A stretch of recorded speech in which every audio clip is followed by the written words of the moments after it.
Un cordial saludo para todos, bienvenidos nuevamente al programa Tejiendo Salud Mental con Zoe. En el día de hoy tenemos un gran invitado, ya le doy el paso a él para que se presente. Gracias, Sara, por la invitación. Mi nombre es Iván Rendón, soy psicólogo, especialista en edumática, con experiencia en tratamiento de adicciones. Trabajo con habitantes de calle y con privación de la libertad, básicamente. Bueno, en el día de hoy, como ustedes pueden ver, tenemos un gran profesional con temáticas muy interesantes. Él nos va a ayudar en el programa de hoy a darnos algunos tips acerca del manejo emocional relacionado un poco con la prevención de consumo de sustancias en la población adolescente o juvenil. Bueno, gracias, Sara. Pues podemos empezar diciendo que, como todos saben, y en especial en el eje cafetero, la situación del consumo de sustancias y sobre todo la adicción en personas jóvenes y adolescentes pues es una cifra muy alarmante, lastimosamente, pero es algo que se puede empezar a manejar desde la familia, y eso es lo que vamos a intentar hacer hoy, poder explorar las alternativas que tiene la familia y todos los adultos responsables que están alrededor de los jóvenes y adolescentes para mitigar esta situación. Cómo la familia también puede ayudar en ese sentido, ¿cierto?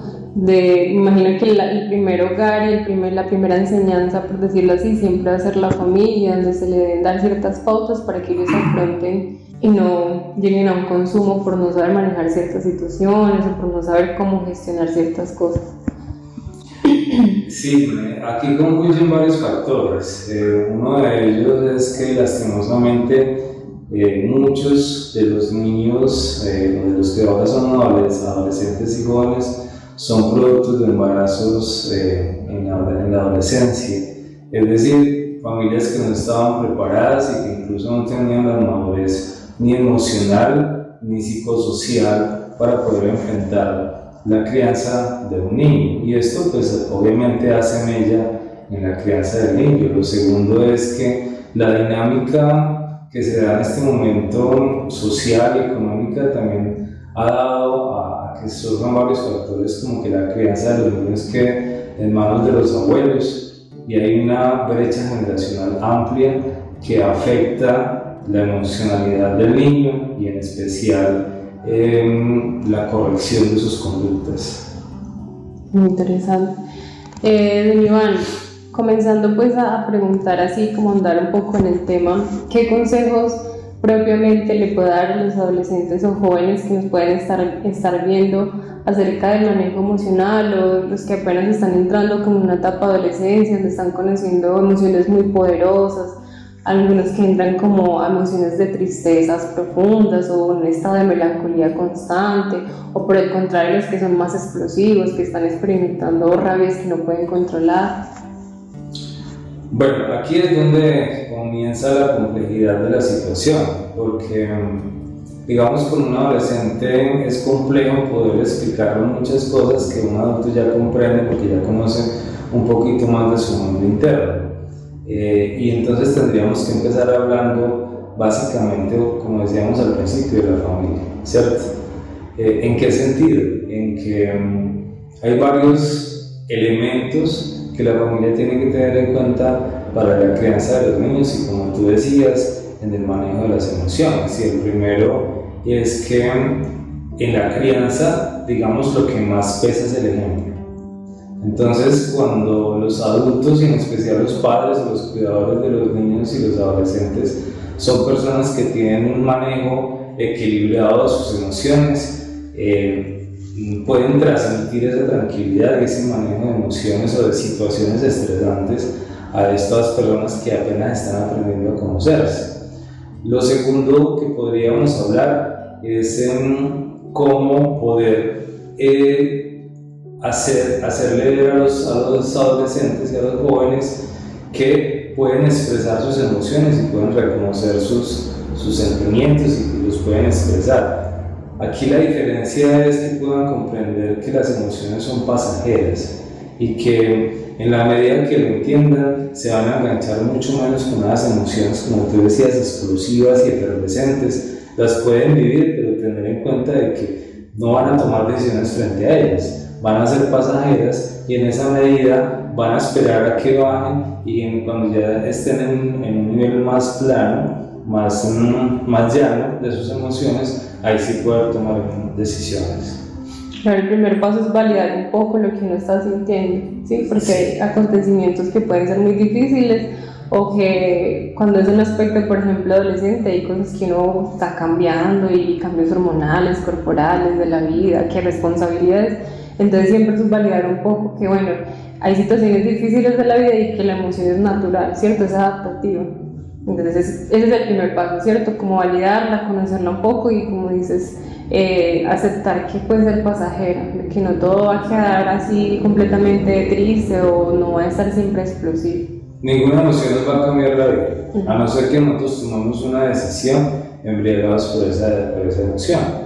Y poder enseñar al adolescente que tiene la libertad y tiene el derecho a vivir su emoción, explorarla, se enamora, se frustra, su espectro social se amplía, entonces para él es muy importante lo que opinen sus pares, lo que opine la sociedad, porque apenas él está midiéndose como en ese campo que es nuevo para él, y darle espacio y validar esa vivencia de las emociones, pero al mismo tiempo hacerle sentir que es algo que llega y se va, y como llega y se va, no es un buen negocio tomar una decisión drástica o vital en un momento que no estamos, que la cognición no está funcionando al 100% y que en ese momento el que gobierna es la emoción.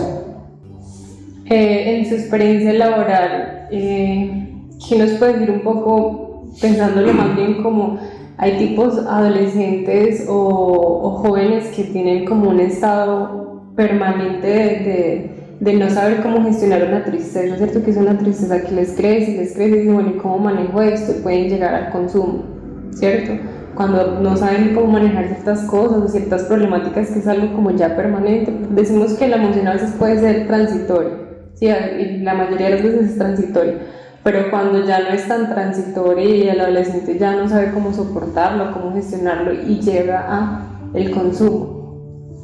Bueno, sí, tocas un tema esencial y que estamos pasando por alto, y es que, por ejemplo, el trastorno depresivo es un trastorno que se genera en la adolescencia, casi siempre, ¿cierto?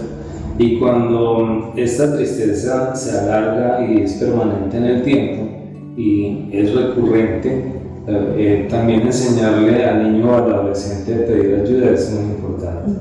Que no se sienta frágil por pedir ayuda, ¿cierto? Tendemos entonces a minimizar que el niño pueda experimentar sus emociones o a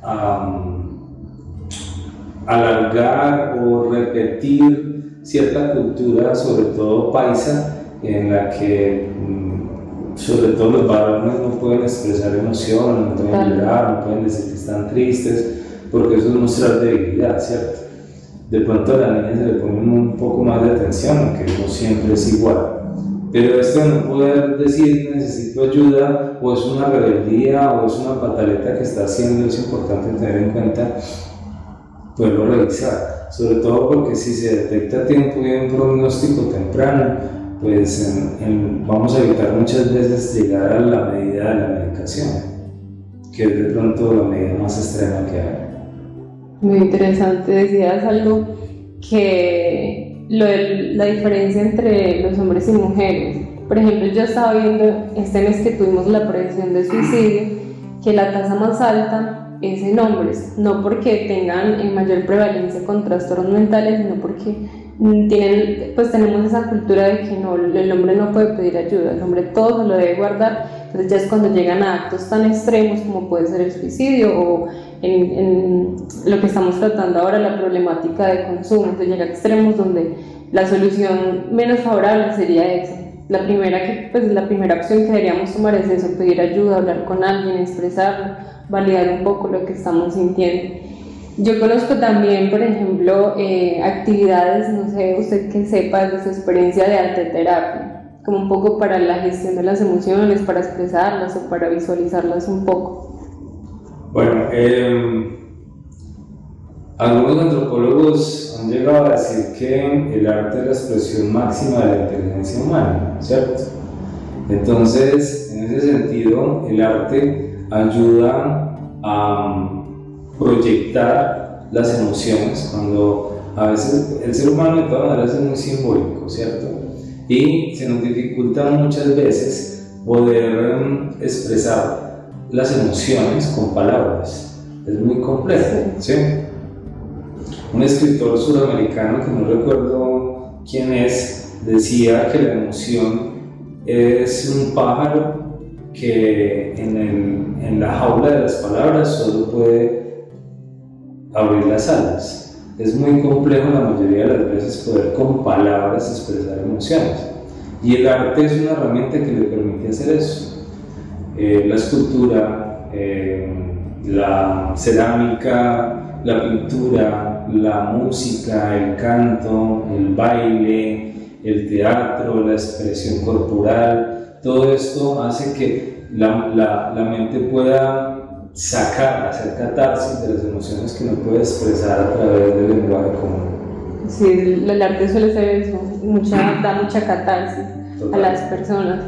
Y de hecho, entonces, para los que nos están viendo también, como implementar eso, porque la cultura también dice, bueno, escojan una carrera o unos conocimientos y lo primordial es la matemática, las ciencias, todo muy lógico, y se da como un paso un poco a los costados lo que es el arte, la música. Por ejemplo, la profesión de licenciatura en música está muy sobrevaluada, o sea, como que, bueno, si va a estudiar música, qué pecado, porque no va a tener con qué vivir. Entonces siempre como que se echa a un costado la parte artística, y desde el aspecto de la salud mental yo he visto también que sirve muchísimo toda esta expresión cultural, o que los niños o adolescentes tengan como estos hábitos donde puedan conocerse un poco, porque eso también es conocimiento, ¿cierto? La expresión del arte, de las palabras, de pintar, colorear, o de, por ejemplo, hacer un deporte, una pasión, algo que les guste, la lectura. Siempre dejamos al costado como esos intereses que puedan tener los niños, como para que cumpla siempre con el colegio, cumpla siempre con sus responsabilidades, así cerradito, y no nos preocupamos por los otros aspectos porque también son importantes. Bueno, Sara, de hecho la neurociencia ya ha demostrado que el ser humano es casi más que el 90% del tiempo es un ser emocional más que lógico. Y cada que tomamos una decisión, por más concertada que esté y analizada que esté, la emoción ya la ha tomado en base a las experiencias que hemos tenido en el pasado. Entonces, en ese sentido, cuando en la sociedad invalidamos la emoción, la expresión de la emoción, y el arte como expresión emocional, pues ha hecho que nos volvamos casi que unos analfabetas emocionales, que no nos permitimos poder expresar lo que sentimos. Y tú hablabas ahora de la adicción a las drogas. La adicción a las drogas no es solo el químico, no es solo la relación con el químico, la relación con la conducta adictiva, que puede ser las compras, el sexo, el trabajo, una relación. No es solo eso, o ni siquiera es como lo más importante. Lo importante ahí es por qué se engancha uno en una relación o con un químico, ¿cierto? Si nos queda tiempo podremos mirar, por ejemplo, que cuando tú hablas con un adicto, él en toda su historia le cuenta a uno todas las drogas que ha consumido, pero habla de una droga de impacto, ¿sí? Y no para todos la droga de impacto es la misma. ¿Por qué? Porque depende del vacío emocional que se tenga. Entonces hay personas que son adictas a la heroína y han consumido azúcar, cocaína, marihuana, pastillas o alcohol, y ninguno de esos otros químicos lo engancha tanto como la heroína. O una persona que es adicta a la marihuana y ha consumido cocaína y no lo engancha la cocaína, y muchos ejemplos más. ¿Y cuál es el motivo de esto?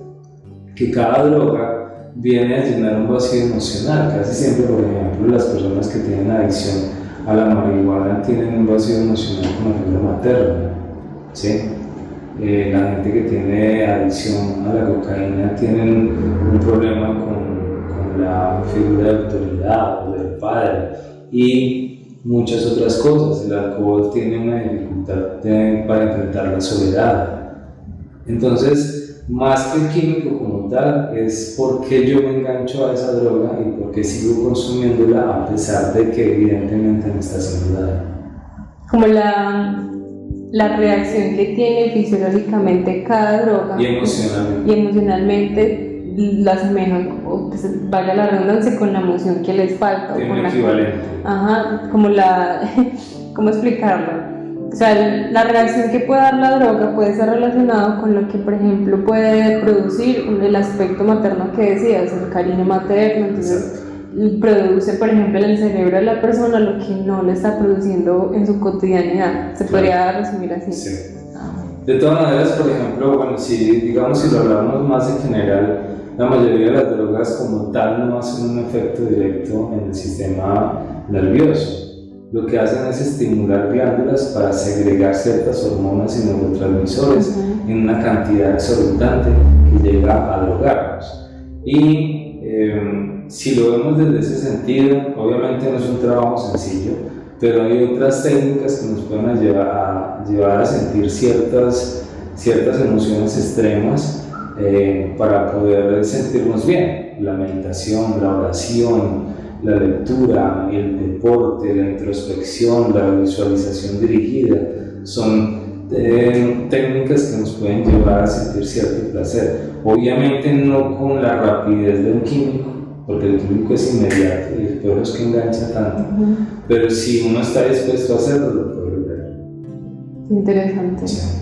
Lo del aspecto de tu experiencia profesional, sí, ahora nos decías que habías trabajado con habitantes de calle. ¿Cómo fue la experiencia? ¿Qué consejos o qué cosas curiosas nos puedes contar de eso, como para prevenir o más bien como para mirar la situación a la que se puede llegar? Y ¿cómo es lo complicado de toda esa situación? Bueno, sí, sobre todo en la pandemia, cuando inició la pandemia y el confinamiento, tuvimos experiencia en Risaralda, en Dos Quebradas, en Santa Rosa y en Pereira, con habitantes de calle que estaban confinados pues, en ciertos lugares que los municipios habían delegado para eso. Y digamos que aún me quedan muchas experiencias de eso. La primera que a mí me llamó mucho la atención es que yo diría que el 90% o el 80% de los habitantes de calle iniciaron la habitancia en calle alrededor de los 14 años. Hay gente que tiene 50 años y lleva todo ese tiempo en la calle. Muy pocos iniciaron después, a los 20, muy pocos, la gran mayoría entre los 14 y 16 años se fueron de la casa por violencia intrafamiliar, por abuso sexual, abuso físico, abuso psicológico, consumo de sustancias, abandono, negligencia de los padres y decidieron que estaban mejor en la calle. Eso es una de las cosas que más a mí me llamó la atención. Lo segundo es la incapacidad emocional que esta gente tiene. Digamos que cuando uno habla con ellos se da cuenta de la habilidad cognitiva que tienen. A fuerza de poder sobrevivir en la calle han generado diferentes estrategias cognitivas para engañar, manipular, vender, convencer, argumentar. Son muy ágiles mentalmente, pero emocionalmente son casi que nulos. No tienen habilidades, son personas que se frustran con cualquier cosa. No solo porque no tuvieron esa educación emocional en la casa, sino porque obviamente la sustancia psicoactiva, cualquiera que sea, lo que hace es trabajar todo este sistema mamífero, el cerebro mamífero que estimula todo lo que es el instinto básico. Para ellos esperar, tolerar, todo lo que signifique poder dilatar que llegue la satisfacción del placer, para ellos es tormentoso. Una de las cosas que yo he venido trabajando muchos años y que me gustaría que en algún momento se pudiera trabajar con los colegios es que, bueno, yo le voy a dar un ejemplo. Alguna vez trabajando en Pereira, en una privación de la libertad, donde yo era director, en esa época, ahora ya no, era muy complejo conseguir un colegio que le pudiera dar clases para nivelar a los muchachos menores de edad que estaban privados de la libertad. porque era casi que pedirles el favor, ¿cierto? Ahora la ley los obliga y la misma Secretaría de Educación delega al colegio que tiene que ser, pero en esa época, hace 5 o 6 años, pues ningún colegio se le medía. Y llegó un colegio que yo no conocía ni siquiera, llegó, se ofreció, se presentó y dijo: yo quiero trabajar con estos muchachos. Yo me entrevisté con el rector. A mí esa entrevista me quedó para siempre, porque yo le pregunté, le dije: yo voy a ser muy sincero con usted, ¿por qué quiere coger este chicharrón, como se dice coloquialmente, si nadie lo quiere coger? Y él me dijo algo que a mí me quedó en la memoria, y él dijo: lo que pasa es que si un muchacho consume sustancias psicoactivas está pidiendo ayuda, y si en el colegio lo rechazamos, ¿para dónde va a coger? Eso a mí me quedó, porque la gran mayoría de las veces, lastimosamente, uno ve que los colegios no están preparados por muchas cosas, ¿cierto? Porque satanizan el consumo de drogas, porque no tienen las herramientas, porque creen que de pronto van a profundizar el problema, pero esa no es la solución.